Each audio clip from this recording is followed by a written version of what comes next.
Eis o tempo de conversão, eis o dia da salvação.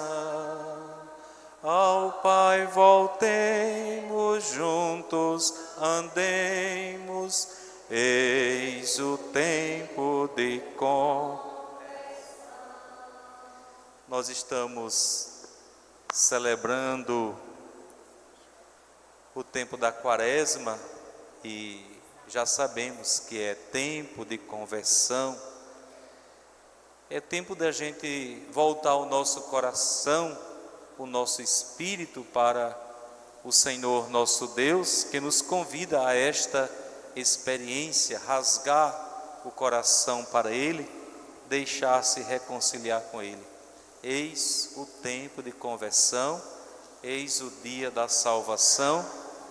E como eu dizia outro dia, isso não pode ser amanhã, nem depois de amanhã, mas é agora. São Paulo, escrevendo a segunda carta aos Coríntios, diz: é agora o tempo favorável, é agora o dia da salvação. Hoje, nós começamos esta Eucaristia pedindo ao Senhor, na oração de coleta que tem no folheto, a oração do dia, que Deus, que é autor de toda misericórdia, Ele continue indicando a nós, para vencermos o pecado, 3 coisas. Não sei se vocês prestaram atenção, que são aqueles 3 elementos que Jesus também indicou para o nosso tempo da Quaresma, na quarta-feira de cinzas: a oração, o jejum e a caridade, a esmola. Então, são 3 elementos que nos ajudam a vencer o pecado. A oração nos ajuda a vencer a tentação de abandonar Deus, de tirar Deus da nossa vida. Então, a oração estabelece este diálogo, nós nos colocamos diante dele em atitude de escuta, e ele também nos escuta, e além de nos escutar, também nos atende. Então ele vai permanecer conosco. Então nós vencemos a ausência de Deus. O jejum é a prática do desprendimento. Às vezes nós somos tão avarentos e apegados a coisas que muitas vezes nos atrapalham a dar um passo adiante, que quando a gente faz essa prática do jejum, nós estamos nos desprendendo, nós estamos colocando em nossa vida o autodomínio para dizer: nada tem poder sobre mim, mas somente o amor de Deus. E pelo amor de Deus, pelo amor que Deus tem por mim, então eu vou vencer as algemas que me prendem. E a caridade é exatamente a prática da partilha, da solidariedade, que nos ajuda a vencer o pecado da mesquinhez. Porque às vezes também, vocês vejam que está tudo ligado. Se eu tiro Deus, eu me torno orgulhoso, e se eu me torno orgulhoso, eu também me torno mesquinho, eu não sou capaz de partilhar. Então a caridade é vencer o pecado da mesquinhez. Por isso nós pedimos ao Senhor que Ele nos indique sempre a oração, o jejum e a esmola como remédio contra todo o pecado. E a liturgia da palavra, o que nos diz, é importante, porque ela traz alguns elementos que são importantes para a nossa reflexão, como toda a palavra de Deus assim o é. E a palavra de Deus, embora antiga, é também sempre atual. Então, de onde nós saímos? Quais são as raízes da nossa fé cristã? As raízes da nossa fé cristã estão lá na experiência do povo judeu. Afinal de contas, Jesus nasceu ali, Jesus era judeu. E aqui, às vezes as pessoas já cantam: fui judeu plenamente, não é? Na cultura e na mente já se canta, acho que é um canto de comunhão que tem. Então, as leituras de hoje trazem dois importantes elementos da cultura religiosa dos judeus. Quais são os dois elementos? A lei e o templo. Padre, e onde você encontrou a lei? Na primeira leitura de hoje. E que lei é essa? É aquilo que nós chamamos de 10 mandamentos. Na catequese nos ensina assim. No meu tempo era decorado. A gente tinha que decorar os 10 mandamentos da lei de Deus, porque se não decorasse, eu me lembro que uma vez, irmã Fátima, eu conto os exemplos que aconteceram comigo. Não era irmã Fátima, era irmã Toinha e irmã Terezinha, foram minhas catequistas de primeira comunhão. Então tinha uma lista de, se eu não me engano, mais de 50 perguntas do catecismo decorado, né?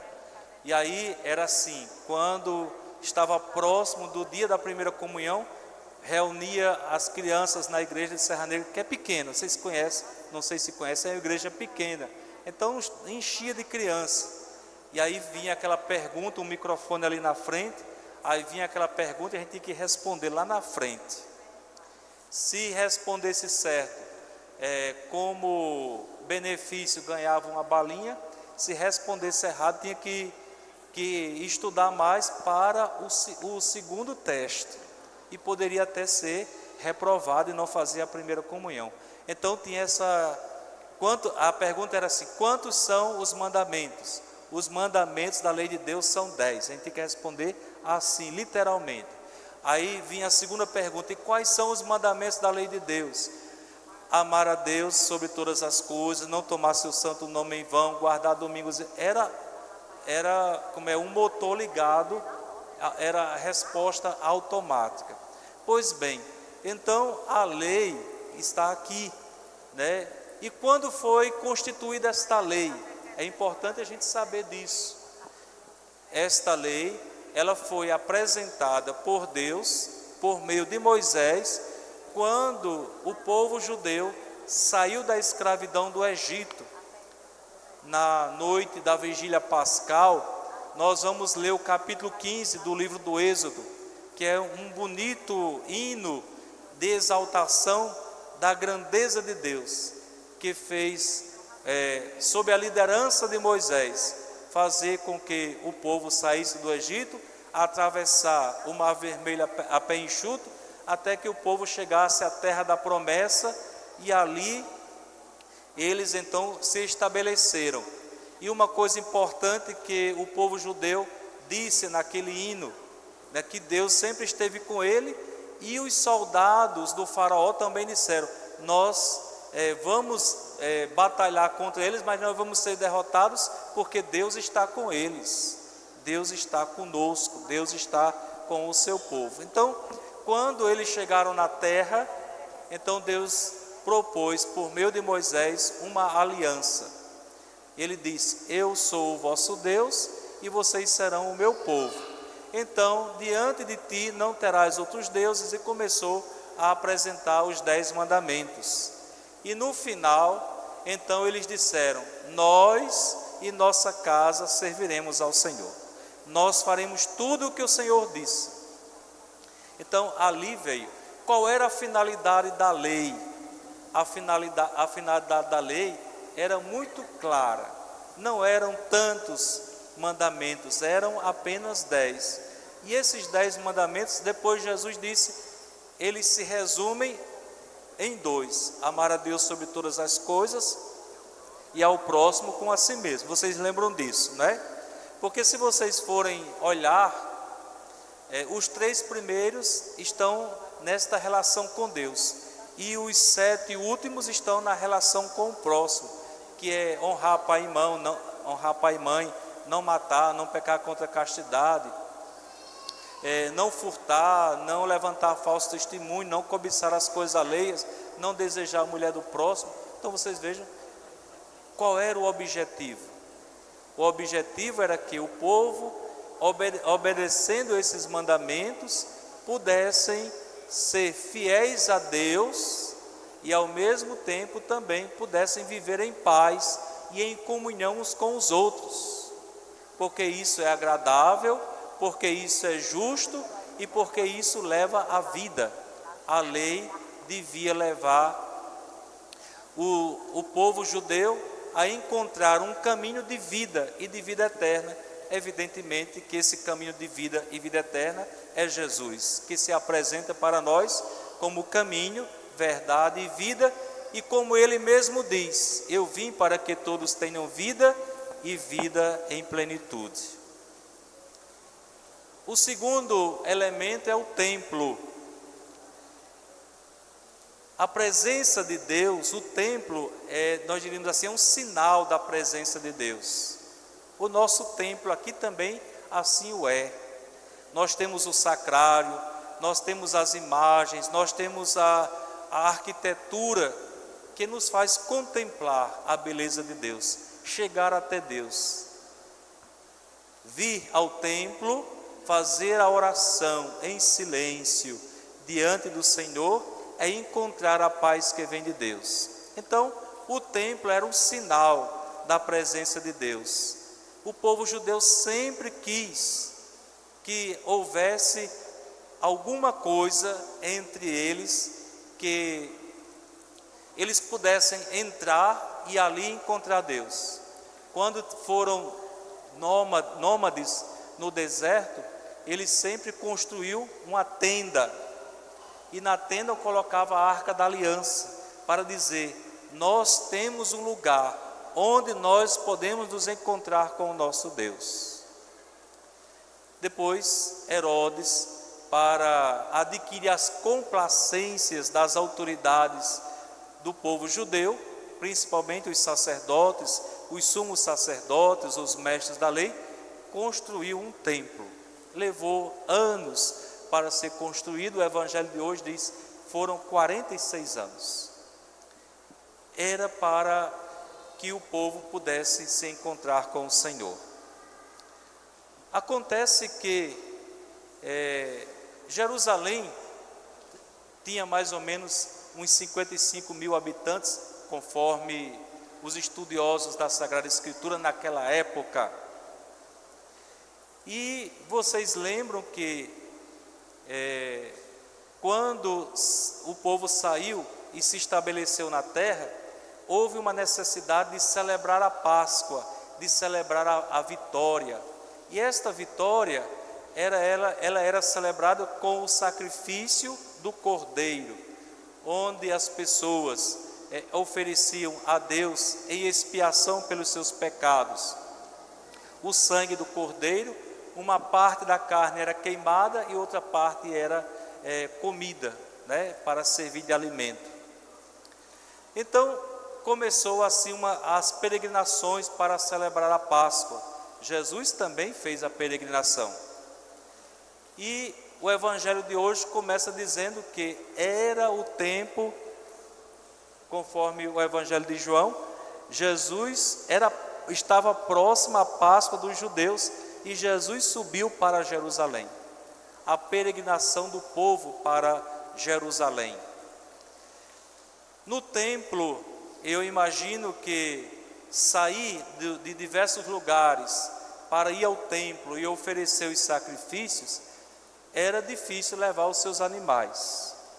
Havia pessoas com maior poder aquisitivo, havia pessoas mais ou menos nessa questão, e havia os pobres.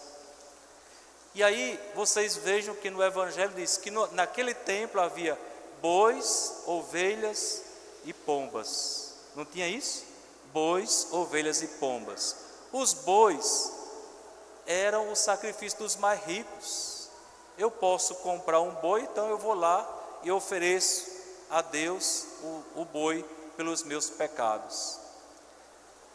As ovelhas, os cabritos, os cordeiros eram o sacrifício dos, vamos dizer assim, da classe média.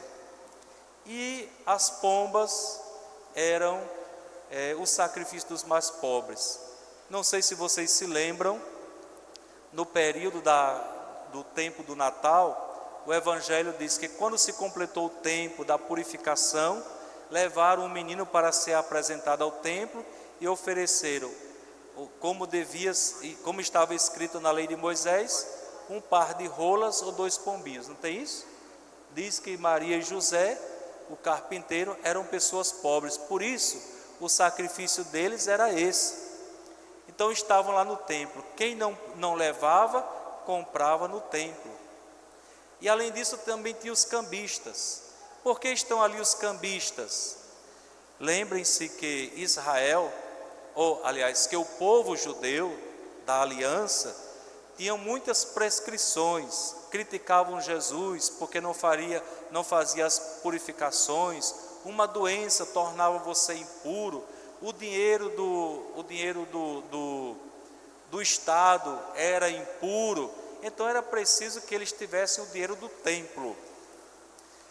Então os cambistas era para isso, era para que as pessoas levassem o dinheiro que eles tinham e trocassem pelo dinheiro do templo.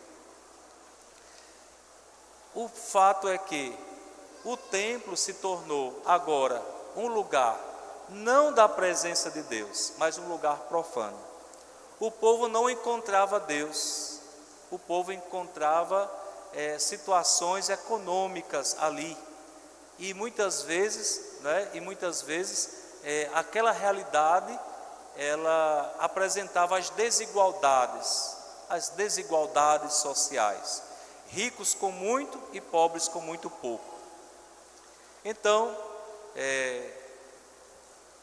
nós vamos encontrar, tudo que eu estou falando aqui está na Bíblia, não é nada de fora das Sagradas Escrituras, não é invenção minha. Nos livros dos profetas, nós vamos encontrar textos dizendo assim: qual é o sacrifício que Deus quer? Qual é o sacrifício que Deus quer? Aí ele diz, primeiro lugar, é um coração contrito, um coração arrependido. E esse coração arrependido, ele precisa se transformar num coração misericordioso, num coração que tem compaixão. É o sacrifício que agrada a Deus. Então, inclusive, há uma profecia do profeta Zacarias, que diz lá no capítulo 14, versículo 21, que haveria de chegar o dia do Senhor, o dia em que Deus iria intervir na história e construir um novo mundo através do Messias, fazendo o quê? A purificação do culto e a eliminação dos comerciantes do templo. Então, quando Jesus toma o chicote para expulsar os vendilhões do templo e os cambistas, ele está cumprindo a profecia de Zacarias, que diz: vai chegar o dia do Senhor, e no dia do Senhor, então haverá a purificação do culto e a eliminação dos comerciantes que estão no templo. Por quê? Nós não precisamos mais, a partir de Jesus, nós não precisamos mais de oferecer o sacrifício de animais. Por quê? As pessoas que iam até ele se batizar no Jordão para receber o perdão dos pecados, ele virou-se para Jesus, apontou e disse: eis o Cordeiro de Deus que tira o pecado do mundo. Então, Jesus de fato é este Cordeiro. Nós não precisamos mais oferecer o sacrifício dos bois, dos cordeiros e dos pombos, mas nós precisamos estar em comunhão com o Senhor, viver a experiência da Eucaristia, para que nós possamos nos alimentar do Cordeiro que é Jesus, que é o nosso Salvador, que é o Messias Salvador. Por isso Jesus apresenta uma nova relação com o templo. No templo vocês vão buscar salvação, no templo vocês vão buscar vida nova. Nós viemos aqui hoje participar desta celebração dominical para nos encontrar com Jesus e nele nós nos encontrarmos com a salvação que ele nos oferece. Então, perguntaram a Jesus: por que tu ages assim? Qual é o sinal, ou quais são os sinais que tu mostras para agir assim conosco, para expulsar os vendilhões, para acabar com as nossas tradições. Então Jesus diz: destruí este templo e em 3 dias eu o reerguerei. O evangelista diz: Jesus estava falando do templo do seu corpo.